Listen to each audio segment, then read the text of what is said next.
GP, gusto kong ibigay sa nanay ko yung 10K para sana palakasin yung parisan niya kasi minsan nalulugi kasi nga ang mura tapos ang taas ng bilihin.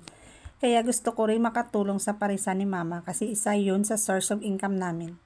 Nakapag-desisyon na po kami kuya na yung 10K napunta na lang kay ate kulit dahil nasabi niya na po yung tungkol sa mama niya na may edad na pero nagtatrabaho pa rin po tapos hindi rin po stable. JP Cabrera, PBB Gen 11.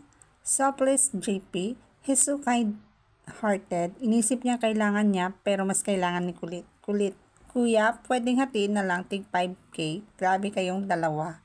Ayan, pinag-usap-usapan ngayon ang ugali ni GP at kulit at napakabuti ng kanilang puso at nagtutulungan sila. Mas naiisip nila kung sino ang mas kailangan, mas nangangailangan.